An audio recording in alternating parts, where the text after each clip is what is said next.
সুপ্রিয় দর্শক ও সুধী, আসসালামু আলাইকুম, শুভ সকাল। সবাইকে ঈদ পরবর্তী শুভেচ্ছা এবং আমন্ত্রণ জানিয়ে শুরু করছি বাংলা ভিশনের সরাসরি স্বাস্থ্য বিষয়ক সম্প্রচার মেডিনোভা ভালো থাক অনুষ্ঠানটিতে। দর্শক, কারেন্ট সময় একটা খুবই ট্রেন্ডিং একটা হেলথ ইস্যু নিয়ে আমরা কিন্তু ডিল করছি। সেটা হচ্ছে যে আমরা কিন্তু বিভিন্ন সোশ্যাল মিডিয়া ওপেন করলে দেখতে পাচ্ছি যে হামের একটা প্রাদুর্ভাব চলছে, আমরা যেটাকে ইংলিশে বলে থাকি মিজেলস। তো মায়েদের মনে প্রশ্ন থাকে যে যে বাচ্চারা স্কুলে যাচ্ছে তাদের কি আরেকজনের কাছ থেকে হাম হবে কিনা, বা আমার বাচ্চাকে তুমি ছোটোবেলায় ভ্যাকসিন দিয়েছিলাম, তাহলে কেন আবার হামের কথাটা আসছে, বা হাম কেন আবার হচ্ছে, তো কিভাবে হচ্ছে, বা জ্বর হলে কি এটা কি হামে রূপান্তরিত হচ্ছে কিনা, বা কি কি লক্ষণ উপসর্গ দেখলে আমি আসলে আগের থেকে অ্যাওয়ার হয়ে যাব বা প্রিভেন্টিভ মেজারগুলো নিব। এই প্রশ্নগুলো কিন্তু খুব কমনলি আসছে, কিন্তু অ্যান্সারগুলো কিন্তু সরাসরিভাবে আমরা কোথাও আসলে পাচ্ছি না। তো আজকে আমরা চেষ্টা করব যে যাদের হাম হচ্ছে তারা কিভাবে ম্যানেজ করবেন, এবং যাতে না হয় ফ্যামিলির অন্য কারো, তারা কিভাবে আসলে প্রিভেন্ট করবেন, এবং কি কি লক্ষণ উপসর্গ দেখে আমরা আসলে অ্যাওয়ার হব যে এই বিষয়টা হামের দিকে যেতে পারে, এবং ভ্যাকসিনের এখানে রোলটা কি, সেই সমস্ত বিষয় নিয়ে আজকে আমরা কথা বলবো। আজকে বিষয়টি খুবই গুরুত্বপূর্ণ এবং আমরা রেখেছি হামের লক্ষণ, প্রতিকার এবং প্রতিরোধ। এবং এই বিষয়টি নিয়ে কথা বলবার জন্য আমাদের সাথে আজকে শ্রুতি উপস্থিত আছেন major doctor Khasru Samad, classified specialist pharmacology, armed forces medical college, Dhaka. দর্শক, আমাদের আজকের অনুষ্ঠানটি সরাসরি সম্প্রচার করা হচ্ছে। আপনারা চাইলে হাম বিষয়ক যে কোনো প্রশ্নের জন্য বা যে কোনো জানার জন্য সরাসরি ফোন করে কথা বলতে পারেন আমাদের বিশেষজ্ঞ ডাক্তারের সাথে আমাদের স্ক্রলে দেখানো নাম্বারটিতে, এবং সেই সাথে ফেসবুক থেকে প্রোগ্রামটি দেখতে লগ ইন করতে পারেন www.facebook.com/banglavision এই লিঙ্কটিতে। চলুন দর্শক, আজকে আলোচনা শুরু করা যাক। আমি শুরুতে স্যারকে অনেক ধন্যবাদ জানাচ্ছি, স্যার আমাদের সাথে আজকে শুরুতে এসে জয়েন করার জন্য। জি, স্বাগতম। স্যার, আমরা কিছু কথা বলছিলাম যে হাম বিষয়টা নিয়ে একটা প্রাদুর্ভাবের মতো হয়েছে এবং কিছু কথাবার্তা আমরা বলছি, বাট একটা প্রশ্ন থেকেই যে আসলে যে হামটা কেন এরকমভাবে ছড়াচ্ছে, বা ভ্যাকসিনটাকে আসলে কাজ করেনি, বা ভ্যাকসিন দিয়ে থাকলেও কেন আসলে এখন হচ্ছে। তো তার ঠিক আগে থেকে জানি যে একটু স্যার যদি আমাদেরকে বলেন যে এই যে হাম আউটব্রেক হচ্ছে বা এই যে মহামারী আকার ধারণ করছে, এই কথাটি আসলে কতটুকু সঠিক বলে আমরা ধরে নিব? জি, ধন্যবাদ। কথাটি সঠিক, তবে এটাকে আমরা চিকিৎসা বিজ্ঞানের ভাষায় এখনও স্পোরাডিক বলছি। অর্থাৎ আমরা যদি কিছুদিন আগে কোভিডের কথা চিন্তা করি, তাহলে আমরা বিশ্বায়ন সারা পৃথিবীতে হয়েছিল। এটাও ক্ষেত্র বিশেষে অনেক গ্লোবালি আমরা দেখব যে অনেক দেশে হয়েছে, কিন্তু এটা খুব সুসংগঠিতভাবে এক জায়গাতেই বেশি মাত্রায় হয়েছে এরকম না, এই জন্য এটাকে এখনও স্পোরাডিক পর্যায়ে আছে। বাট মানুষের জীবন তো মানুষের জীবন, একটু শিশুর জীবনও আমাদের কাছে সমভাবে মূল্যবান। সুতরাং এটাকে হালকা করে আমরা দেখছি না চিকিৎসকরা, এবং এটাকে আমরা নিঃসন্দেহে পরস্পর প্রতি গালাগালি না করে কার দোষ, চিকিৎসক হিসেবে সুন্দর করে এর দোষের কারণটা বের করে তার চিকিৎসা এবং জনগোষ্ঠীকে নিরাপত্তা করণীয় এই একটা সুষম বার্তা দেওয়ার জন্য হয়তো এই অনুষ্ঠানটি। এবার আমরা আসি যে হামটা কেন হয় এবং কিভাবে হয়। তাহলে সেক্ষেত্রে আমরা কি স্যার বলতে পারছি যেটা আসলে মহামারী আকারে এখন আসলে এখনো কোনো ক্রমে এটা পৌঁছায় নাই। মহামারী হলে আমরা এটাকে প্যান্ডেমিক বলতাম। ওকে, তাহলে স্যার এই জায়গাতে আপনি আপনার পরবর্তী আলোচনা যাওয়ার আগে আমার প্রশ্নটা থাকছে যে হামটা আসলে কি টাইপের রোগ, মানে এটা আসলে কিভাবে, মানে কি কারণে হয়? জি, এটা এক ধরনের অণুজীব দ্বারা সংক্রমণ রোগ। অণুজীবের নাম ভাইরাস, মিজলস ভাইরাস অর্থাৎ হামের ভাইরাস, এবং এটা অতিরিক্ত খুব বেশি সংক্রমিত হয়। এটার সাধারণত শিশুদের হয়। একটি শব্দ আমি বলেছি সাধারণত, তার মানে এই প্রশ্নটা আমরা প্রায়ই পাই যে শিশু ছাড়া কি আর কারো হয় না? ওদের হয়, আমারও হতে পারে, কিন্তু যদি আমরা ডেটা নেই তাতে আমরা দেখব শিশুর সংখ্যাই বেশি। আমরা শিশুর আলোচনাতেই থাকি। তো আমরা একটু আগে বলেছি যে এর ছোঁয়াচে এবং অতিরিক্ত মাত্রায় একজনের থেকে একজন হয়। আমি আরও সহজ করে বলি, সংখ্যা দিয়ে বলি। একটা বাসাতে একটা শিশু আছে, কোনোভাবে সে আক্রান্ত হলো, সে স্কুলে চলে গেল, তার থেকে অন্তত 18 জনের হওয়ার সম্ভাবনা বা আশঙ্কা থেকে যায়। এই সংখ্যাটা আসলে খুব বেশি। এখন আরেকটা পূর্বোল্লেখ আছে যে এই শিশুটাই প্রথমে থেকে হামটা পেল। আমাদের দেশে টিকাদান কর্মসূচির সাফল্য খুব বেশি। এটাকে আমরা আগে বলতাম EPI, expanded programme on immunisation. এটা বিনামূল্যে সকল শিশুকেই দেওয়া হয়।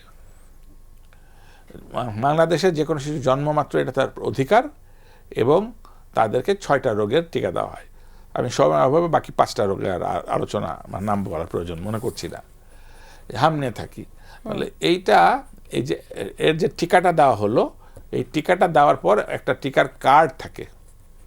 তো মায়েরা বাচ্চাদেরকে কোলে করে নিয়ে ওই টিকাদান কেন্দ্রে যান এবং ওই কার্ডের ভেতরে যেদিন টিকা দেওয়া হলো, এটা যে দেওয়া হয়েছে তার দালিলিক প্রমাণ, কনফিউশন না যেন হয় সেই জন্য, যে আজকের দিন ধরা যাক এখন 11টা বাজে, আজকের তারিখ 11টা, ধরা যাক এই কেন্দ্রের নাম হলো কারণ বাজার ঢাকাতে, এইটা তাকে দেওয়া হলো। তাহলে এটা থেকে যায়। এটা সাধারণত আগে যে প্র্যাকটিসটা ছিল এটা হচ্ছে যে 9 মাস বয়স, শিশুর জন্মের পর যখন 9 মাস বয়সে আসলো তখন তাকে প্রথম ডোজটা দেওয়া হতো। তারপর আরও 6 মাস পরে, অর্থাৎ জন্মের 15 মাস পরে তাকে দ্বিতীয় ডোজ বা বুস্টার ডোজ দেওয়া হয়। বিগত সময়ে এই 15 মাসে এই দুটো ডোজ তার আমৃত্যু সুরক্ষা দেয়। এবং আরও সুন্দর কথা হলো যে এই সুরক্ষার শতকরা হার 97%। যে কোনো ঔষধ, আমরা এখানে এই টেবিলে বসে বিভিন্ন ওষুধ নিয়ে আলোচনা করেছি এবং আমরা দেখেছি তার পার্শ্ব প্রতিক্রিয়া যেরকম আছে এবং তার ফেইলার রেট আছে। আমি খুব প্রাসঙ্গিকভাবে বলছি যে জন্ম নিরোধন বডি বাংলাদেশে যেভাবে হোক অনেক মানুষ খান, অনেক ভদ্রমহিলা খান, কিন্তু তারও ফেইলার রেট এর থেকে বেশি। অর্থাৎ জন্ম নিয়ন্ত্রণ বড়ি খাওয়া সত্ত্বেও উনি অনাকাঙ্ক্ষিত গর্ভ ধারণ করে ফেলেন। কিন্তু এই 97টা, আমি আবারও বলছি যে স্ট্যাটিস্টিক্যাল ভাষাটা এটা অনেক গুরুত্বপূর্ণ। এবং বলা হয় যে একটি জনগোষ্ঠীর যদি 95%কে আমরা ভ্যাকসিনেশনে আনতে পারি, টিকার মাধ্যমে আনতে পারি, তাহলে এটাকে হার্ড ইমিউনিটি বলে। HERD না, হার্ড ইমিউনিটি হলো অর্থাৎ শতভাগেরই ভ্যাকসিনেশন হয়ে গেছে। আমাদের কাছে যে তথ্যপাত্র ছিল বিগত সময়কালে, ধরা যাক 5 বছর আগে, তাতে দেখা যাচ্ছিল যে এই 97 হারেরও বেশি শতাংশকে ইপিআই দেওয়া গেছে।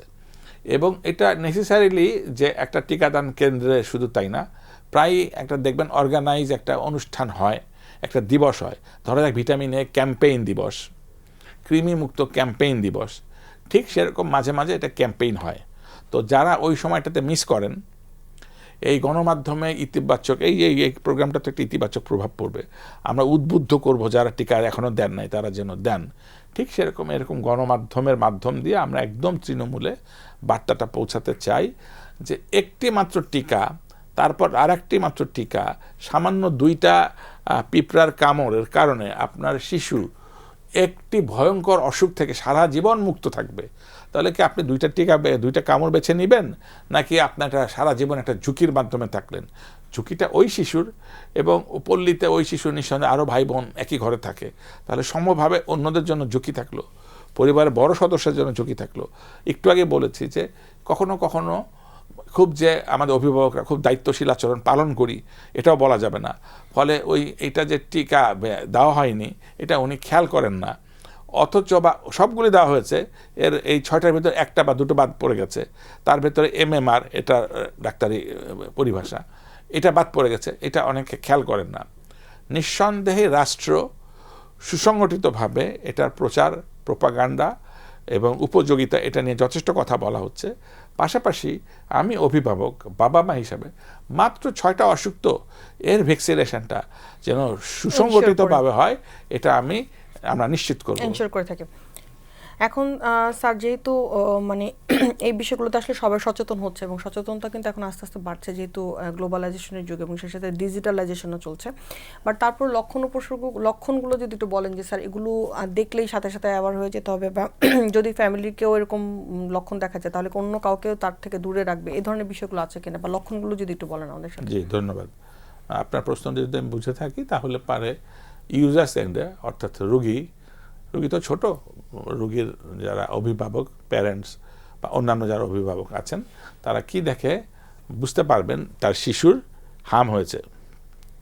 এটা হচ্ছে ডক্টরস ডায়নামা। এটা যে আমি কোনো কাট অফ মার্ক দিতে চাই না, কেননা মোটামুটি সব ধরনের ছোঁয়াচে রোগের প্রাথমিক স্তরে প্রায় একই লক্ষণ থাকে। ফলে আমরা এই টেবিলতে খুব সুনির্দিষ্ট করে বলে দেই তাহলে পারে আবার ভুল মেসেজ চলে যেতে পারে এবং প্যানিকও হয়ে যেতে পারেন কেউ। সুতরাং তখন উনি ভাবতে পারেন যে যে কোনো এই অসুখ উপসর্গগুলো থাকলেই এটা মিজলস বা হাম, ফলে অতিরিক্ত রিয়াকশন হতে পারে। কিন্তু তারপরেও তো কথা থাকে, তাহলে আমরা কি দেখে সতর্ক হব?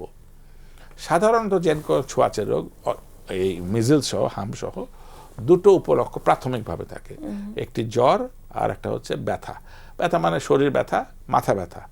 শিশুরা তো অত সুনির্দিষ্ট করে বলতে পারে না, তো তারা কান্নাকাটি করে, অস্থির করে, খিটখিট থাকে, বিরক্ত করে, এটা ওটা ভাঙে, মাকে ডাকাডাকি করে, ঘুম আসে না।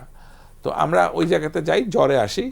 জ্বর কিন্তু এটাতে অনেক বেশি জ্বর হয় এবং দৈনন্দিন জীবনের যে জ্বর তার তুলনায় অনেক বেশি হয়। এমনিতেই শিশুদের জ্বর নিয়ন্ত্রণের যে একটা সেন্টার থাকে, মানে তার শরীরের ভেতরে থার্মোস্ট্যাট রেগুলেটরি সেন্টার, ওইটা যদি আমরা বাংলা পরিভাষা এরকম করি যে তাপ নিয়ন্ত্রণের একটা কেন্দ্র, এটা সুসংগঠিত থাকে না, ফলে অল্প উদ্দীপনায় অনেক বেশি কাজ করে ফেলে। তার মানে আমি বলতে চাচ্ছি যে মিজলস শুরু হলো বা হাম শুরু হলো, সাথে সাথে তার টেম্পারেচার অনেক বেশি হতে পারে। 1, 2 হলো যদি শিশু একটু বড় হয়ে যায় তাহলে তো সে এই কথাটা অন্তত বলতে পারবে যে আমার শরীর ব্যথা হচ্ছে। আর মা শাশ্বতভাবে ওনারা বুঝতে পারেন যে শিশু কষ্ট পাচ্ছে হয়তো ব্যথার কারণে। তাহলে এই দুটো হচ্ছে প্রাথমিক লক্ষণ। এছাড়া যেগুলি থাকে সেগুলি হলো চোখ লাল, কনজাংটিভাইটিস হয়। আর যেটা আমাদের সাধারণে সবচেয়ে বেশি পরিচিত সেটা হলো র্যাশ, শরীরে এই দানা দানা ছোট ছোট স্পট র্যাশ হয় এবং র্যাশগুলি ক্ষেত্র বিশেষে লাল হতে পারে এবং সেগুলি চুলকানি হতে পারে। তো শিশুর এটাই মোটামুটি সবচেয়ে কার্ডিনাল ফিচার সাধারণ লোকের জন্য। আর ডাক্তারেরা আর একটা জিনিস করেন, সেটা হলো যে মুখের ভেতরে একটা স্পট খুঁজে পান, যে কমপ্লেক্স স্পট। এটা টেকনিক্যাল বিষয়, এটা আমি আর বিস্তারিত যাওয়ার প্রাসঙ্গিকতা মনে করছি না। একজন ডাক্তার যখন ক্লিনিক্যালি নিশ্চিত হতে চান তখন এই কমপ্লেক্স স্পট এবং অন্যান্য যে সমস্ত প্যারামিটারগুলি আছে এইগুলি সব কিছু মিলিয়ে করেন। তাহলে এখন ইউজার এন্ডে আমি আবার এটাকে বলতে চাই, এই সময়কালে অন্তত যদি অস্বাভাবিক কোনো আচরণ হয়, মানে অসুস্থতার কোনো পূর্বলেখ হয়, মূলত যদি জ্বর থাকে এবং এই শরীর ব্যথা থাকে, সেই ক্ষেত্রে আপনি ধরে নিতে পারেন যে আপনার শিশুর হাম হয়েছে, কিন্তু এই সিদ্ধান্তের পরেই আপনি নিজের থেকে কোনো ঔষধ প্রয়োগ না করে আপনার কাজ হবে যে আপনি নিকটস্থ চিকিৎসকের কাছে যান। স্যার, যেহেতু আপনি বারবার শিশুদের কথা বলছেন, তাহলে কি আমরা একটু দর্শকদের উদ্দেশ্যে একটা ক্লিয়ার হতে পারি কিনা, কারণ অনেকের মনে প্রশ্ন থাকবে, যেহেতু সেটা হচ্ছে যে এটা আসলে কোন বয়সে বেশি হয়, এটা কি আসলে শিশুদেরই হয় নাকি অন্য বয়সেও হয়? জি, আমরা একটু আগে এটা আলোচনা করেছি যে 9 মাস থেকে 15 মাসে দ্বিতীয়। তাহলে একটা প্রশ্ন কিন্তু আমি তৈরি করে ফেলেছি যে তাহলে 9 মাসের আগ না কেন, অর্থাৎ 8 মাস বা জন্মের পরপরই না কেন? এটা ভাবা হতো বা বিগত পরীক্ষায় দেখাচ্ছিল যে মায়ের জঠর থেকে শিশু যখন জন্ম হলো তখন থেকে 9 মাস পর্যন্ত মাতৃ উদরে তার যে ইমিউনিটিটা তৈরি হয়, জন্ম থেকেই যে ইমিউনিটি তৈরি হয়, সেটি অনেকগুলি অসুখের জন্য যথেষ্ট ইমিউনিটি দেয়। তার ভেতরে হাম একটি, অর্থাৎ 9 মাস পর্যন্ত প্রকৃতি প্রদত্ত যে ইমিউনিটি, তাতে আর বাড়তি কোনো ইমিউনিটির প্রয়োজন নাই, বিধায় হাম তার আগে দেওয়ার দরকার ছিল না। কিন্তু অতি সম্প্রতি, খুবই অতি সম্প্রতি, মানে আমি কাপল অফ ডেজ, এই দিন 7 ভেতরে আমরা বলছি যে কতগুলি সুনির্দিষ্টভাবে দেখা গেল যে কিছু কিছু শিশুর 6 মাস 4 মাসেও তাদের হাম হয়েছে। এখন হয়তো ভবিষ্যৎ বিজ্ঞানীরা আলোচনা করে বের করবেন যে আসলে বাচ্চাটা ওই টিকাটা নেয়নি অথবা টিকাটা নষ্ট ছিল বা অন্য কোনো কারণ আছে কি না। কিন্তু আমরা দেখতে পাচ্ছি যে কোনো কারণেই হোক যে ওই 9 মাসের থিওরিটা কাজ করছে না। সেই জন্য একটা কেন্দ্রীয় সংসদ আছে, তার নাম নাইট্যাগ। আমি ওই তাত্ত্বিক আলোচনায় যাচ্ছি না। আমি সাধারণ মানুষের জন্য বলবো এখন এই 9 মাসকে রিশিডিউল করে 6 মাসে নিয়ে আসা হয়েছে। অর্থাৎ আমার সন্তান যদি 6 মাসে পড়ে যায় তাকে আমরা প্রথম ডোজ দিয়ে দিব এবং দ্বিতীয় ডোজ বা বুস্টার ডোজ যথারীতি 15 মাসে দিব। তার মানে স্যার হচ্ছে যে এই এইজটাতে আসলে আমাদের হামটা বেশিরভাগ হচ্ছে। তাহলে কি স্যার স্কুলের বাচ্চাদের জন্য কি আসলে আমাদের এখন টেনশন করার কোনো ব্যাপার আছে কিনা, বা স্কুলে আউটব্রেক হওয়ার বা এই ধরনের কোনো বিষয় কি থাকছে কিনা? অনেক সময় কমন প্রশ্ন থাকে যে বাচ্চারা যেহেতু স্কুলে যাচ্ছে সেখান থেকে আসছে কিনা বা হবে কিনা। জি, আপনি একটু সংবেদনশীল প্রশ্ন করেছেন, তারপর আমি আমার মতো করে উত্তর দিচ্ছি। এটা কিন্তু যদিও আমরা স্পোরাডিক দেখছি, তারপরেও আমরা যে কোনো কারণে হোক, এটা নর্থ বেঙ্গলে এই প্রবণতাটা আমরা বেশি দেখেছি। আমি আরও স্পেসিফিক বলতে চাই, প্রত্যেকটা তো বিভাগীয় শহরে একটা করে মেডিকেল কলেজ হাসপাতাল থাকে। রাজশাহীতে তো রাজশাহী মেডিকেল কলেজ হাসপাতাল আছে। তো তো অদ্যাবধি ঢাকা মেডিকেল কলেজ বা এদিকে যেগুলি আছে, সোহরাওয়ার্দী মেডিকেল কলেজ, এদিকে Chittagong medical, Mymensingh medical college, এটা তো টারশিয়ারি হাসপাতাল।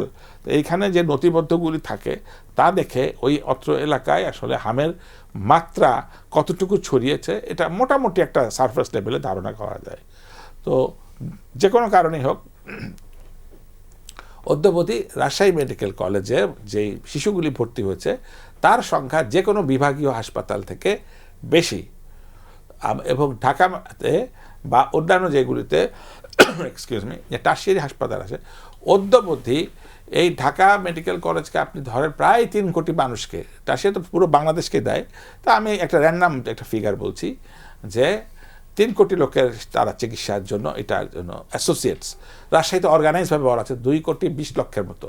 তাহলে 2 কোটি 20 লক্ষের জনতার যে শিশু, তার সংখ্যাটাকে বের করা সহজ, তার আনুপাতিক হারে ঢাকাতে অদ্যাবধি এমন অবস্থাতে আসে নাই যে আগামী কালকে থেকেই আমরা স্কুলে যাওয়াটা বন্ধ করে দিব। তবে হ্যাঁ, আমরা নিঃসন্দেহে অভিভাবক হিসেবে একটু আরও সচেতন থাকব, শিশুকে আমরা মনিটর করব। শিশু যদি কোনো অস্বাভাবিকতা দেখি, যে আলোচনাটা আমরা একটু আগেই বললাম, বিশেষ করে লক্ষণগুলি দেখি, সেই ক্ষেত্রে আমরা প্রথমে যে কাজটা করবো সেটা আইসোলেশন। জ্বর হওয়া মাত্র আমরা এই বার্তাটা অবশ্যই অনুষ্ঠান থেকে দিতে চাই। সেটি হলো এই সময়কালে যদি বাচ্চার জ্বর থাকে এবং ওই যে খিটখিটে টাইপের আচরণ থাকে আর র্যাশ হওয়ার তো কথাই নাই, প্রথমে আমরা আইসোলেশন করব, অর্থাৎ পৃথকীকরণ করব, অর্থাৎ আমরা তাকে আলাদা করে দিব। একই স্কুলে তো সে যাওয়ার প্রশ্নই আসে না, আমি শুধু ওই বাচ্চাটার ক্ষেত্রে বলছি, তাকে ওই ঘরে সম্ভব হলে একটা নেটের ভেতরে রাখবো, অথবা ওই ঘরে স্পেসিফিক একটা আমরা কাউকে করে দিব, তার মা অথবা কোনো অভিভাবক যে তার সেবা করবে, দেখবে। কিন্তু বাড়ির অন্যান্য শিশু যাদের হওয়ার প্রবণতা বেশি বা আশঙ্কা বেশি, তারা ওর সাথে মিশবে না। এখন এই সুবাদে আশা করা যাচ্ছে যে শিশুকে আমরা চিকিৎসকের কাছে যাব এবং চিকিৎসক ওনাকে একটা বাচ্চাকে পুরো ম্যানেজমেন্ট দিয়ে দিবে। এই ম্যানেজমেন্টের জায়গাটাতে স্যার একটু আসছিলাম যে এই ম্যানেজমেন্টের জায়গাটা থেকে আমরা স্যার প্রিভিয়াস হিস্ট্রিটা নেই কিনা, যে তার ভ্যাকসিন দেওয়া ছিল কিনা। যদি ভ্যাকসিন দেওয়া থাকে তাহলে কি ট্রিটমেন্ট একরকম থাকে, বা ভ্যাকসিন না দেওয়া থাকলে কি আমরা তখন ট্রিটমেন্ট আরেকরকম ভাবে করি কিনা? জি, ধন্যবাদ, সুন্দর প্রশ্ন। ম্যানেজমেন্টের ব্যাপারটা আমরা আরেকটু ক্লিয়ার করি। তো ম্যানেজমেন্টের ক্ষেত্রে আমরা আগেই বলেছি যে আইসোলেশনের ব্যাপারে 0 টলারেন্স, অন্যরা যেন বাচ্চারা না চলে আসে, তাহলে পরে আমার রোগী গেল বেড়ে। এখন আমরা আবার ইয়েতে চলে আসি, ম্যানেজমেন্টে বলতে চাচ্ছি। ম্যানেজমেন্টের যে কোনো অসুখের থেকে এইটার ম্যানেজমেন্ট যেমন সহজ তেমন কঠিন। কঠিনটা আসি, এই টেবিলে বসে আমরা এর আগেও আপনি অনেকগুলো অসুখ নিয়ে আলোচনা করেছি। ধরা যাক ডেঙ্গু নিয়ে কথা বলেছি, কোভিড নিয়ে কথা বলেছি, চিকুনগুনিয়া নিয়ে কথা বলেছি। ওই চিকিৎসাগুলিতে আমরা দেখেছি যে তার সুনির্দিষ্ট চিকিৎসা নাই, এই জন্য তার চিকিৎসাটা জটিল হয়। তাহলে পরে সুনির্দিষ্ট চিকিৎসা বলতে আমি কি বলতে চাচ্ছি, আমরা এটা হচ্ছে ভাইরাস, ভাইরাস জনিত রোগ। ভাইরাসকে মেরে ফেলতে এই অণুজীবকে যে সুনির্দিষ্ট ওষুধ দরকার তার নাম হলো অ্যান্টিভাইরাল ড্রাগস। তো অদ্যাবধি অ্যান্টিভাইরাল ড্রাগস আবিষ্কার হয় নাই, অর্থাৎ হামের জীবাণুকে মেরে ফেলতে মূল যে ওষুধটা দরকার ছিল সেই ওষুধটা আমাদের চিকিৎসা বিজ্ঞান এখনো উপহার দিতে পারে নাই। এটাই হচ্ছে তার রিজার্ভেশন। তাহলে আমরা কি চিকিৎসাটা দিই? লক্ষণ ভিত্তিক। জ্বর হয়েছে প্যারাসিটামল টাইপের ওষুধ, চুলকাচ্ছে অ্যান্টিস্টামিন টাইপের ওষুধ, এবং বিশেষ ক্ষেত্রে চিকিৎসক যদি মনে করে থাকেন তাহলে পারে উনি অ্যান্টিবায়োটিক দিতে পারে, এটা তার ডিসক্রিপশন, দুঃখিত। কিন্তু সবচেয়ে বড় যে জিনিসটা ডাক্তার তাকে মনিটর করতে থাকেন যে 2টো উপসর্গ, মূলত নিউমোনিয়া এবং মস্তিষ্কের যে প্রদাহ। নিউমোনিয়া সম্বন্ধে আমার ধারণা কম বেশি অনেকেরই আছে, দুঃখিত। যদি মস্তিষ্কের যে প্রদাহ তাকে বলা হয় এনকেফালাইটিস। এরকম যদি কোনো লক্ষণ থাকে তখন আর কোনো রকম সুযোগ না নিয়ে দ্রুততম সময় টারশিয়ারি হাসপাতাল, বড় কোনো হাসপাতালে ভর্তি করাটাই হচ্ছে এখানকার থেকে মেসেজ। অনেক ধন্যবাদ স্যার। এখানে একটা গুরুত্বপূর্ণ পয়েন্ট থেকে যায় যে কারেন্টলি আমরা সবসময় কিন্তু কথা বলছি যে ইমিউনিটিকে বুস্ট আপ করার জন্য। তো ইমিউনিটিটাকে আসলে বিল্ড আপ করাটা, বা মারা যখন আসলে সচেতন থাকে বিষয়টা, এখানে কি আসলে হামের কোনো গুরুত্বপূর্ণ রোল প্লে করে কিনা হামের ক্ষেত্রে, যে তার যদি ইমিউনিটিটাকে আমরা বাড়িয়ে তুলি তাহলে সেক্ষেত্রে এটা অনেকটা প্রিভেন্ট করতে পারি কিনা? জি, ধন্যবাদ, এটাও সুন্দর প্রশ্ন। সাধারণত হাম আন্ডার প্রিভিলেজদের বেশি, যারা সুযোগ সুবিধা বঞ্চিত, আমাদের প্রতিরোধ পথ ক্ষমতা কম শিশু থাকে যারা যাদের। থাকে, ওদেরকে তো আমরা সবসময় চিকিৎসা আওতার ভেতরে হয়তো আমরা সবসময় আনতে পারি না, বা তারা ওইভাবে আসে না।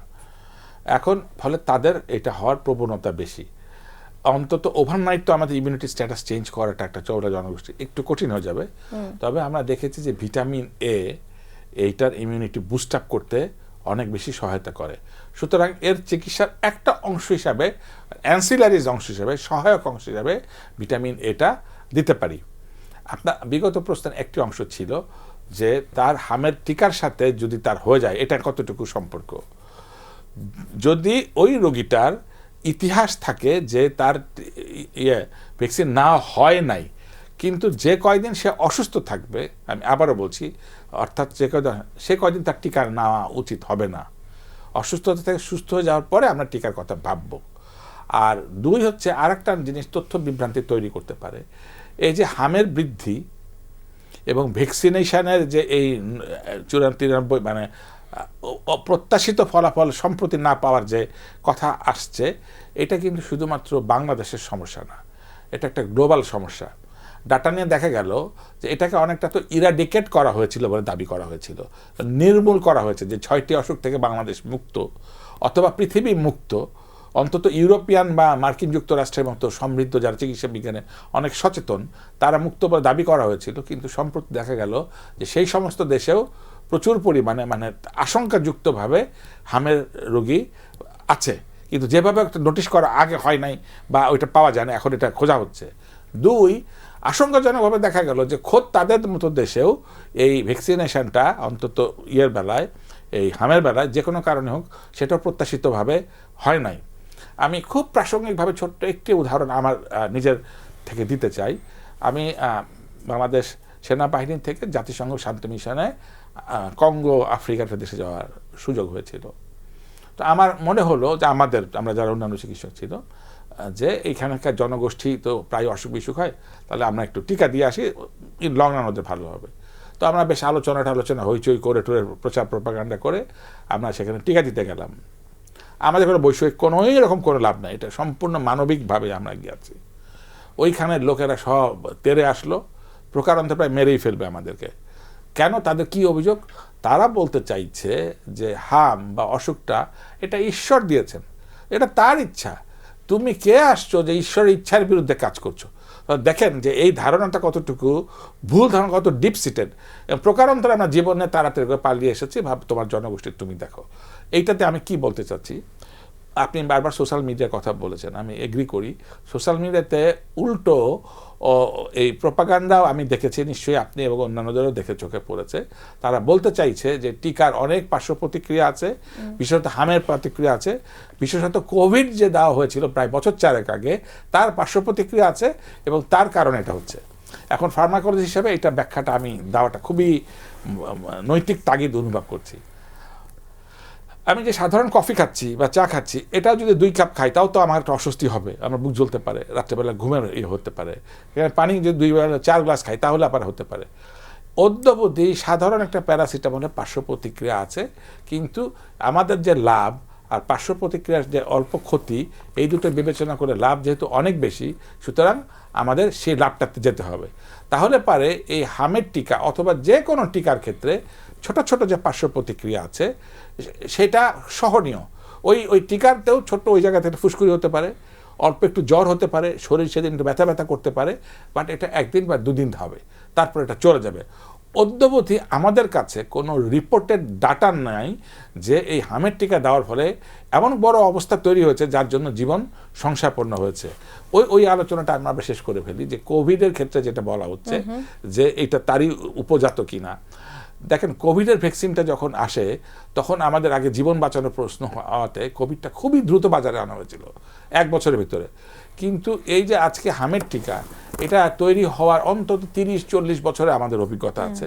ফলে 30-40 বছরের দীর্ঘ অভিজ্ঞতা লব্ধ জ্ঞানে চিকিৎসা বিজ্ঞান অত্যন্ত কনফিডেন্ট যে এইটার পার্শ্ব প্রতিক্রিয়া, আবারও যেটা বলেছি আমি, এটা সহনীয়, সেটাকে তারা স্ট্যাবলিশ করে, কোনো ডাটা নাই।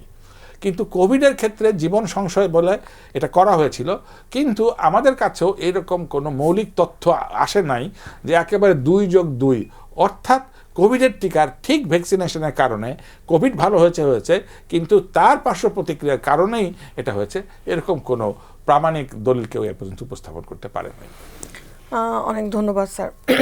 যেহেতু স্যার এই ধরনের ডিজিজগুলো হলে আমরা পরবর্তী কথাটাতে যেটা থাকে, বিশেষ করে যেহেতু ছোট শিশুদের হচ্ছে এবং তাদের কেয়ার গিভারটা বেশিরভাগ সময় থাকে প্যারেন্টস, বিশেষত মা, তাদের প্রশ্ন থাকে যে কি আসলে খাওয়ানো যাবে আর কি খাওয়ানো যাবে না। এই ধরনের কি কোনো বাধ্যবাধকতা হামের ক্ষেত্রে আছে কিনা, যে যদি হয়ে যায় তাহলে কি খাওয়ানোটা ভালো হবে আর কি অ্যাভয়েড করলে ভালো হবে? জি ধন্যবাদ। প্রথম কথা, কি খাওয়ানো যাবে না এরকম কোনো কথা নাই। অর্থাৎ ওই শিশুটি আগে যা খেত এখন তা খাবে, কিন্তু সমস্যাটা হলো যে কোনো ইনফেকশনে শিশুদের রুচি মন্দা, অ্যানোরেক্সিয়া ডেভেলপ করে, ফলে বাচ্চা খেতে চায় না, ফলে এটা রোগীর একটা লক্ষণের মতো। আবার যে ওষুধগুলি পড়ে, ধরা যে সাধারণ প্যারাসিটামলই, অন্য ওষুধগুলি আমি নাইবা বললাম, এতেও কিন্তু কিছু রুচিমন্দা হতে পারে, মুখ তেতো তেতো থাকে। ফলে আগে শিশুরা যতটুকু খেত এখন দৃশ্যমানভাবে কিছুটা কমে যায়। মা যতটুকু ওই অসুখ নিয়ে চিন্তিত থাকেন, এই রুচিমন্দার কারণে আরও চিন্তিত হন এবং চিকিৎসকদের কাছে এসে বলেন বাচ্চা তো কিছু খাচ্ছে না। এটা ট্রু। এই ক্ষেত্রে মা নিজস্ব জাজমেন্টে বা পরিবার নিজস্ব জাজমেন্টে খাবারটাকে বৃদ্ধি করবেন। চিকিৎসক হিসাবে বাড়তি কোনো কথা বলা নাই। তবে হ্যাঁ, পুষ্টিকর খাদ্য বলতে আমাদের মাথার ভেতরে যে সাধারণ ধারণাটা দীর্ঘদিন ধরে আছে, প্রোটিন জাতীয় খাবার, সেটা দুধ হতে পারে, সেটা ডিম হতে পারে, প্রচুর পরিমাণে পানি অথবা পানীয় হতে পারে, ফলের রস হতে পারে, সাধারণ পানি হতে পারে, জুস জাতীয় খাবার হতে পারে। এই সময় উদাহরণ দিয়ে বলি, এই সময়কালে তরমুজ পাওয়া যায়, এটা মোটামুটি শহরীয় দাম এবং মোটামুটি অ্যাভেইলেবল, যদি ব্যালেন্স প্রেক্ষাপটে বলছি। আনারস পাওয়া যায়, পেঁপে পাওয়া যায়, পেয়ারা পাওয়া যায়। এইগুলি দেশজ ফলের ভেতর দিকেই হতে পারে, কিন্তু নিউট্রিশনের জন্য তার যে স্ট্যাফল ফুড, সেটা সে যদি, অর্থাৎ ভাত বা রুটি যেটা সে খেত, এটা কিন্তু কমানো যাবে না। তাকে মায়েরা জানে তাদের সৃজনশীলতা ছড়া বলে খাবারের সাথে মিশিয়ে এটা তাকে খাওয়াবে। আর মায়ের দুধের ব্যাপারটা এটাও খুবই পরিষ্কার হওয়া দরকার, এটাকে কোনো না বলা হয় নাই। রাদার মাতৃদুগ্ধের ভেতরে বিপুল পরিমাণ নিউট্রিশন আছে, বিভিন্ন রকম ভিটামিন মিনারেলস আছে, সেটি এই অসুস্থ শিশুর জন্য প্রকারান্তরে ভালো কাজই করবে। আমরা যে হামের বিষয়টা নিয়ে আরও কিছু আমাদের জিজ্ঞাসা আছে আপনার কাছে, আরও কিছু গুরুত্বপূর্ণ আলোচনা আছে, সে বিষয়ে আরও বিস্তারিত শুনবো। তার আগে একটা ছোট বিরতি নিয়ে আসছি। সুপ্রিয় দর্শক, মেরিনোভা ভালো থাকুন অনুষ্ঠানটিতে আজকে আমরা খুবই গুরুত্বপূর্ণ একটি কারেন্ট বার্নিং টপিক নিয়ে কথা বলছিলাম, সেটা হচ্ছে হাম, এবং সেগুলো নিয়ে আরও কিছু গুরুত্বপূর্ণ ইনফরমেশন আপনাদের সামনে আমরা তুলে ধরবো একটা ছোট্ট বিরতির পরে। থাকবেন আমাদের সাথে, আসছে একটা ছোট বিরতি নিয়ে।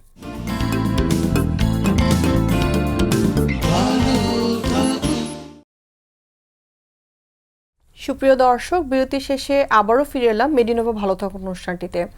আজকে আমরা কথা বলছিলাম হাম নিয়ে, এবং হামের প্রাদুর্ভাবের বিষয়টা আসলে কতটুকু সঠিক, এবং যদি হয়ে থাকে কারো, আমরা কিভাবে আসলে তাকে ম্যানেজ করব এবং প্রিভেনশনের জন্য আসলে কি করব, এবং টিকাটা এখানে আসলে কতটুকু গুরুত্বপূর্ণ ভূমিকা পালন করছে সে বিষয়গুলি নিয়ে কথা বলছিলাম।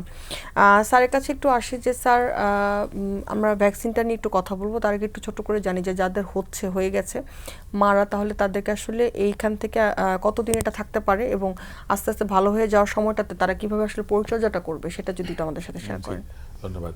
এই আলোচনাটা আংশিক আসলে হয়ে গেছে, তারপর আমি আবার স্পেসিফিকভাবে বলতে চাই। লক্ষণ নিয়ে এই সিদ্ধান্তে মা কখনো পৌঁছাবেন না বা কোনো পরিবার যে এটা হাম হয়েছে, এটি একটি প্রামাণিক দলিলের ব্যাপার আছে। সুতরাং যে লক্ষণগুলি বলা আছে, মা বা বাবারা, অভিভাবকরা তারা চিকিৎসকের কাছে যাবেন। কোন চিকিৎসকের কাছে যাবেন? সহজ করে বলছি, যে কোনো চিকিৎসকের কাছে যাবেন, রেজিস্টার্ড, অমুক বিশেষজ্ঞ, তুমুক বিশেষজ্ঞ, বা আমি আরও স্পেসিফিকভাবে আপনি হাতের কাছে পেলে শিশু বিশেষজ্ঞ যান, সমস্যা নাই। কিন্তু ওই মাথার ভিতরে যে কোনো বিশেষজ্ঞকে নিয়ে আপনি হাতের ডাক্তার পাচ্ছেন না, এখানে হয়ে যাচ্ছেন, বিভ্রান্ত হয়ে যাচ্ছেন। সুতরাং যে কোনো কোয়ালিফাইড ডাক্তার, জেনারেল প্র্যাকটিস করেন যিনি MBBS ডাক্তার, হাতের কাছে আপনি যাকে বিশ্বাসযোগ্য পাবেন, যাকে আপনি ভরসা পান, তার কাছে যান। তারপর উনি আপনাকে বলে দিবেন যে এটি মিজলস কিনা, হাম কিনা। যখন উনি বলে দিলেন, অর্থাৎ আপনি প্রমাণিত হলো যে দুঃখিত আপনার বাচ্চার হাম হয়েছে, আসলে উনি একটা চার্ট করে দেন। আমি তারপরেও প্রয়োজনের তাগিদে সে আলোচনাটা করছি। আমরা একটু আগে বলেছি, প্রথম কথা হচ্ছে তাকে আইসোলেশন করেন। এটা বাচ্চার জন্য ভালো, অন্যদের জন্য ভালো। অন্যদের ভালো আমরা খুব সহজে বুঝতে পারছি, অন্যদের ইনফেকশনটা যেন না হয়। এবার আমরা যাকে আইসোলেশন করে ফেলেছি, পৃথক করে ফেলেছি, তাকে আমরা আক্ষরিক অর্থেই দিব না, মানে অন্য কারোর সাথে সংস্পর্শে আসতে দিব না, একজন ছাড়া, তো হয়তো মা। আমরা একটু আগেই বলেছি যে তার খাবারের বেলা কোনো মানে নিষেধাজ্ঞা নেই। এই প্রশ্নটি সবচেয়ে বারবার করে আসে যে কোনটা কোনটা খাওয়ানো যাবে না। অনেক প্রিজুডিস, অনেক স্টিক বা মাথার আছে, ফল খাওয়ানো যাবে, হলুদ ফল খাওয়ানো যাবে, লাল ফল খাওয়ানো যাবে, এরকম কোনো বিধি নিষেধ নাই। আবার এই কথাটাও বলা নাই যে অমুক কিছু খেলে যে এটা খুবই দরকার, এটা অত্যাবশ্যকীয় খাবার, এটা খেলে হাম একেবারেই ভালো হয়ে যাবে বা দ্রুত ভালো হয়ে যাবে, যেরকম পেঁপের রস খাওয়ালে ডেঙ্গু ভালো হয়ে যাবে, এরকম একটা মিথ যেভাবে ছড়িয়ে পড়েছিল, এরকম কোনো কথা নাই। আমি একটু আগে বললাম সাধারণ অর্থে পুষ্টিকর, স্বাস্থ্যকর বলতে যা বোঝায় সেগুলি খাওয়াবে। ছোটো বাচ্চাদের একটা প্রবণতা আছে, সেটা হচ্ছে চিপস খাওয়া, ফাস্ট ফুড খাওয়া, জাঙ্ক ফুড খাওয়া, 7 আপ, কোকোকলা জাতীয় যত ধরনের পানীয়, কোকোকলা বা এই জাতীয় কোমল পানীয় আছে, এইগুলি খাবে না। এগুলিতে আরও পরিপাকতন্ত্রের ব্যাধি বাড়বে। আর আমরা তো সাধারণত জানি যে বাচ্চারা ওই বাহিরের খোলা বাসি এই জাতীয় খেতে তাদের একটা একটা টেন্ডেন্সি থাকে। তাহলে ওই জিনিসটা খোলা, ওইটা দাও, দোকানের সামনে বিক্রি হচ্ছে, এইগুলিতে জিরো টলারেন্স। কারণ আল্লাহ না করে এমনিতে সে ভুগছে, এই সময় যদি তার অ্যাডেড ইনফেকশন হয়, তার যদি গ্যাস্ট্রোএন্টারাইটিস হয়, অর্থাৎ পরিপাকতন্ত্রজনিত যে রোগ হয়, তাহলে তার আরোগ্য সাধন অনেক জটিল হবে এবং আরও কিছু হতে পারে। এখন এইভাবেই তার মা বাসাতে ডাক্তার প্রেসক্রিপশন দ্বারা চিকিৎসা করবেন এবং তার উচিত হবে ডাক্তার বলে দিবে যে আমার কাছে 2 দিন পরে একটা ফলো আপে নিয়ে আসেন। এখন ফলো আপে নিয়ে গেলেই ডাক্তারটা বলে দিবেন। ক্ষেত্র বিশেষে ডাক্তার নির্ধারণ করবেন, অথবা সাদামাটা চোখে যখন বুঝবেন যে এইটা আর বহিঃচিকিৎসাতে হচ্ছে না, তখন এটা হাসপাতাল অ্যাডমিশনটা দাবি করে, তখন এটাকে হাসপাতালে নিয়ে যেতে হবে। এবং হাসপাতাল যেটা করে তার একটা আলাদা আইসোলেশন ওয়ার্ড থাকে। আইসোলেশন ওয়ার্ডে এটার চিকিৎসা হবে যেন অন্য রোগীরটা না হয়, আবার এরও অন্য রোগী থেকে চিকিৎসা হয়। এবং সেখানে স্ট্রাকচার, সেখানেও একটা চিকিৎসার একটা প্রোটোকল থাকে যে তাকে কি দেওয়া হবে, কি দেওয়া হবে না। আল্লাহ না করে এত কিছুর পরেও যদি তার আশানুরূপ ফল না হয়, তাহলে চিকিৎসকরা সিদ্ধান্ত নেবেন যে সেই পেশেন্টের জটিলতা হয়েছে, ধরো যাক এনকেফালাইটিস হয়েছে, সেই ক্ষেত্রে এইচডিইউ অথবা আইসিইউ, যেটা খুবই পাওয়া দুষ্কর, তারপর সেখানে যাওয়ার প্রশ্নও আসতে পারে। অনেক ধন্যবাদ স্যার। আমরা তখনই কথা বলছিলাম যে শুরুতে যে মানে এই ধরনের বিষয়গুলোতে যে হাম বা ধরনের বিষয়গুলো যখন আউটব্রেক হওয়ার আগে সবচেয়ে গুরুত্বপূর্ণ যে বিষয়টা নিয়ে ডিসকাস হতে থাকে সেটা হচ্ছে টিকা, এবং আসলে টিকাটা কতটুকু জরুরি। এখানে আপনি অনেকখানি আমাদের সাথে আলোচনা করেছেন, কিন্তু তারপর আমি একটু স্যার জানতে চাচ্ছি যে টিকাটা আসলে আমরা নেওয়াটা কতটুকু যুক্তিসঙ্গত মনে করছি, বা নিয়ে নিব কিনা, বা নিলে কোনো ধরনের পার্শ্ব প্রতিক্রিয়া হলে সেটা আসলে আমরা কিভাবে দেখব? জি, ধন্যবাদ, খুব সুন্দর প্রশ্ন করেছেন। দেখেন, আমরা এই টেবিলে বসে আবার আর একটা আলোচনা একটু পূর্ব উল্লেখ করি, সেটা হচ্ছে বছর 4 আগে কোভিড হয়েছিল। তখন শুধু বাংলাদেশ না, বরং ইউরোপ এবং আমেরিকা ওই একই কথা বলছে। চিকিৎসা বিজ্ঞানে যারা অনেক বেশি দক্ষ বলে আমাদের মাথার ভেতরে ঢুকে আছে, সেইখানে এমন অবস্থা হলো যে মনে হয় মনুষ্য সভ্যতাটাই ধ্বংস হয়ে যাবে। এবং প্রত্যেকটা মানুষেরই, যারা এটা দেখছেন, তাদেরই কাছের বা দূরের কোনো নিকটাত্মীয় বা দূরের মাহারাই গেছেন অথবা বড় রকমভাবে আক্রান্ত হয়েছিলেন। এবং আমার কাছে মনে হচ্ছিল এটার কিছুই আর করার নাই। তারপর খুবই দ্রুতভাবে এই কোভিডের ভ্যাকসিনেশনের কথা ভাবা হলো, চেষ্টা করা হলো এবং সফল হলো আপাতভাবে, যে অন্তত যেন এই কোভিডের জীবাণুর বিরুদ্ধে কাজ করতে পারে। অন্যান্য বিষয়গুলি পরে দেখা যাবে। তারপর এটা দেওয়ার পর আমরা ওই ইউরোপ এবং আমেরিকাতে যথেষ্ট ফল পেলাম, এবং বাংলাদেশে যখন এটা আনা হলো তখন ওই অপপ্রচারটা যথারীতি ছিল এবং ভীতিটাও ছিল যে এই ভ্যাকসিন তো আমরা জীবনে নাই, নতুন একটা ভ্যাকসিন, আমাদেরকে গিনিপিক পেয়েছে, আমাদের পর ট্রায়াল দেওয়া হচ্ছে। তো এই স্টিগমাটা আরও যেভাবে হোক, ওই সোশ্যাল মিডিয়া বলেন, আনঅথরাইজ অনেকগুলি সোর্স, এবং ওই গ্রামে ফুকফাক তুকতাক যারা এগুলি করে, এই সমস্ত কারণে তারা একটা ব্যাপক মার্কেট পেল। তখন আমরা চিন্তা করলাম যে কোনো ধরেন এইটাকে, এখানে কফিটাকে যদি আমরা ব্যান্ডিং করি, তখন একটা সেলিব্রিটিকে দেওয়া হয় যে তাকে দেখে দেখে আর 5 জন খাবে। কিন্তু আমরা সিদ্ধান্ত নিলাম না, একজন চিকিৎসক নিজে যদি ভ্যাকসিন নেয়, এটা যখন সাধারণ লোক দেখবে তখন তাদের আস্থার জায়গাটা উদ্বুদ্ধ হবে। তো এটা পাইলট প্রজেক্ট করা হয় কুর্মিটোলা হাসপাতালে। আমরাও কম বেশি সেখানে ছিলাম। সেখানে টেলিভিশন, বাংলা ভিশন সহ সবাই হাজার হাজার লাখ লাখ লোক দেখেছে যে ডে বাই ডে প্রতিদিন আমাদের আজকে 50 জন, কালকে 100 জন, এভাবে যখন নিচ্ছে তখন আস্থার জায়গাটা ফেরত আসলো। তখন মোটামুটি বাংলাদেশের অনেকেই এটা নেওয়া গেল। পরবর্তীতে আপনিও দেখেছেন, আমি দেখেছি, এমন হলো যে টিকা শিডিউলই পাওয়া যাচ্ছে না, অথচ প্রথম দিকে স্লট খালি গেছে। এবং মোটামুটি আমরা দেখতে পেলাম যে টিকাটা যখন আশানুরূপভাবে দেওয়া হলো, আমরা একটু আগে যে কথাটা বলছিলাম সেটা হচ্ছে হার্ড ইমিউনিটি, জনগোষ্ঠীর 80%কে যদি আমরা ভ্যাকসিনেশন করি তাহলে 100% ধরা যেতে পারে। তারপর দেখেন আমরা শুনি না মোটামুটি যে তারপর আর কোভিড হয়েছে। তাহলে যেই অসুখটা মানুষ সভ্যতাকে ধ্বংস করে দিতে গিয়েছিল প্রায়, সেই অসুখটাকে প্রায় নাটকীয়ভাবে এসেছে এবং নাটকীয়ভাবে পরাজিত হয়ে ফেরত গেছে। তার পেছনে অন্য কোনো রহস্য নাই, শুধু রহস্য ওই যে ছোট্ট একটা 1 মিনিটের একটু পিঁপড়ার কামড়, বুস্টার ডোজ লাগলো, তখন একটা সেকেন্ড কামড়। তাহলে পরে আমি বলতে চাচ্ছি যে টিকাটা কতটুকু ধন্বন্তরী বটিকা, কতটুকু কার্যকরী এখান থেকে আমরা দেখতে পেলাম। আমরা তো গরিব দেশ, আমরা অথবা যে কোনো মানুষ কি চাইবে যে আমার একটা অসুখ হোক, তারপর আমি চিকিৎসা করি, তারপর সেটা ভালো হোক? তাহলে সেটা আমি চাইবো নাকি একটি ভ্যাকসিনের একটি ডোজ অথবা সর্বোচ্চ তাহলে ওই যে আপনি যেটা বললেন চিকিৎসা বিজ্ঞানের ভৌত ভিত্তি তো ওই কথাটা যে prevention is better then cure. তাহলে আমরা এই প্রিভেন্টিভ মেডিসিনে যাব, আমরা ভ্যাকসিন নিব, আমরা নিজেরাই খেয়াল রাখবো, রাষ্ট্র পাশাপাশি খেয়াল রাখবে, গণমাধ্যম খেয়াল রাখবে, সমাজবিদ যারা আসছেন তারা খেয়াল রাখবেন, স্থপতিরা খেয়াল রাখবেন। একটা সমন্বিত ব্যবস্থা, এটা কম্প্রিহেন্সিভ আমাদের একটা অ্যাপ্রোচ থাকতে হবে যেখানে আমরা এই টিকাদানটাকে নিশ্চিত করব। আমরা যেহেতু আজকে খুবই একটা গুরুত্বপূর্ণ বিষয় নিয়ে কিন্তু আলোচনা করেছি, সেটা হচ্ছে হামের অনেকগুলো জিনিস নিয়ে আলোচনা করেছি এবং একটা কথা আসলে আমরা বলতে চাচ্ছি সেটা হচ্ছে ভ্যাকসিনটা আসলে এখানে ইম্পর্টেন্ট। ভ্যাকসিনটা আমরা দিব এবং সেটার জন্য পরিচর্যাও যদি করতে হয় যাদের হয়ে গেছে, তো সেখানেও মাদের গুরুত্বপূর্ণ রোল থাকবে। কারেন্টলি স্যার আরেকটা বিষয় কিন্তু এখনো চলছে, সেটা হচ্ছে ডেঙ্গু। আমরা যেহেতু একদম শেষ পর্যায়ে আছি স্যার, এটা নিয়ে যদি আমাদের কাছে কিছু বলতে চান আপনি, যে এখন আমাদের এই বিষয়টি এখন আমরা কথা বলছি, তাহলে সেই জায়গাতে আমরা কি করতে পারি, মানে প্রিভেনশনটার জন্য কি করতে পারি? জি ধন্যবাদ, আপনি যথাযথ বলেছেন। এটা তো একটা কম বেশি আলোচনা হচ্ছে, এটা ট্রপিক্যাল ডিজিজ, গ্রীষ্মমণ্ডলীয় ডিজিজ।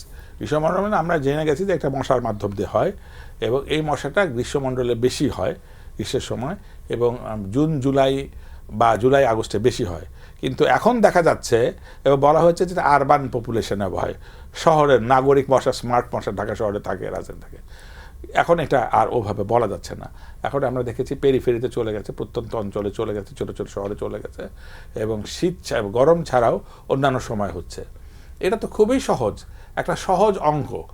মশার কামড়ে যেহেতু হচ্ছে, তাহলে নো মশা equal to know dengue, very simple. তাহলে পরে আমাদেরকে মশাকে লক্ষ্য করে মশাকে নিধন করতে হবে, তাহলে পরেই আমাদের আর ডেঙ্গু হবেই না। মশাকে নিধন করা একটু জটিল, তারপর আমার মনে হচ্ছে ওই আগে যেভাবে সমন্বিত ব্যবস্থার কথা বললাম, যে ফগিং করা, যেখানে যেখানে মশার বংশবৃদ্ধি হয়, সেটা তো আমাদের এই বিগত সময়কালে সিটি কর্পোরেশন সহ অন্যান্য যে অ্যালাইড ফোর্স আমরা জেনে গেছি। এখন থেকে আমরা নিজেরা উদ্বুদ্ধ হব, তাদেরকেও বলবো, তাহলে যেই সমস্ত বিশেষ করে আন্ডার কনস্ট্রাকশন বিল্ডিং টাকা ব্যাপক আছে, সেগুলোতে ফেলে রাখছে, দিনের পর দিন ওইভাবে পড়ে থাকে, তার ভেতরে মশা খুব বংশবৃদ্ধি করে। আর একটা হচ্ছে ছাদ বাগান। ছাদ বাগানে অনেক ইতিবাচক দিক আছে, সেটা যেমন সত্য, কিন্তু ছাদ বাগানে ওই পানি পড়ে থাকে যারা করছেন তারা যাতে সচেতনতার সাথে জিনিসটা করেন। আমরা যেহেতু একদম শেষ পর্যায়ে আছি, হাম নিয়ে আমরা অনেকগুলো আলোচনা করেছি, সেখান থেকে যদি আপনি আমাদেরকে শেষ কোনো পরামর্শ দিতে চান যে আশার বাণীটা আসলে কোথায় আছে? জি, আমার কাছে মনে হয়েছে যে আমরা অনেকটা সচেতন হওয়া শুরু করেছি, যা এই নতুন করে সামনেই রাষ্ট্রীয়ভাবে এটার দিনক্ষণ বলে দেওয়া হবে যে ভ্যাকসিনেশনটা শুরু হোক। আমরা যাদের পক্ষে ভ্যাকসিনেশন দেওয়া সম্ভব হয়নি, আমরা দ্রুত আমাদের শিশুদেরকে ভ্যাকসিন দিয়ে দিব, এটা হচ্ছে সবচেয়ে বড় কথা। আর কোনো বিভ্রান্তি না, তৃতীয় কোনো পক্ষ না, কোনো আনঅথরাইজ কোনো সোর্স না, এটি একটি বিজ্ঞান। আপনার শিশু আপনার। আমি টেলিভিশন টকশো করে যাওয়া এটুকুই আমি আর কিছু করতে পারবো না, আপনি পারবো না। কিন্তু এই কথাটাকে আপনি আমার ব্যক্তিগত কথা বা বাংলা ভিশনের কথা না হিসাবে একটা বিজ্ঞানের কথা হিসাবে বিশ্বাস করুন, আস্থা রাখুন বিজ্ঞানের পর। এই বিজ্ঞানই আপনার এই টিকা তৈরি করেছে এবং আপনাকে আপনার শিশুকে নিরাপদ রাখবে।